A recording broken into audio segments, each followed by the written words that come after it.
Merci Madame la Présidente. Mesdames les ministres, samedi dernier, un patient est décédé sur le parking de la clinique à Angers. L'homme se plaignait de douleurs thoraciques et avait d'abord tenté d'être reçu au CHU de la ville. Faute de prise en charge, puisque la seule infirmière présente était occupée avec un autre patient dont l'état nécessitait un traitement rapide, il a traversé la ville et il est décédé avant même d'avoir pu atteindre les locaux de la clinique de l'Anjou.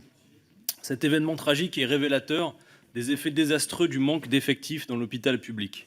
Pourtant, les personnels soignants ne cessent de vous alerter. De nombreux établissements sont mobilisés depuis plusieurs semaines pour l'amélioration des conditions d'accueil des patients, particulièrement aux urgences.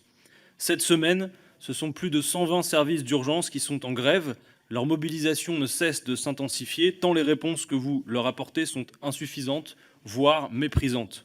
70 millions d'euros, c'est tout ce que vous avez trouvé pour répondre à cette crise grave que traversent nos hôpitaux.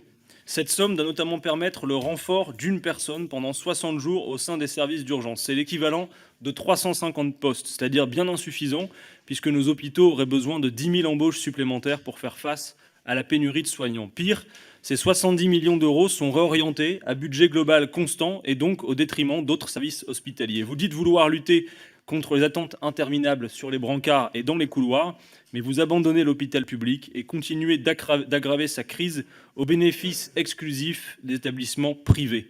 Ainsi, la rentabilité des cliniques privées n'a jamais été aussi élevée depuis 2006, alors que l'hôpital public, lui, craque de tous côtés, et s'il ne s'écroule pas, ce n'est que grâce au dévouement exceptionnel des personnels soignants et administratifs. Mesdames les ministres, contrairement à ce que vous prétendiez au moment de l'examen de votre loi santé, il ne s'agit pas de mieux répartir les crédits, il s'agit de les augmenter et il y a urgence. Je vous remercie.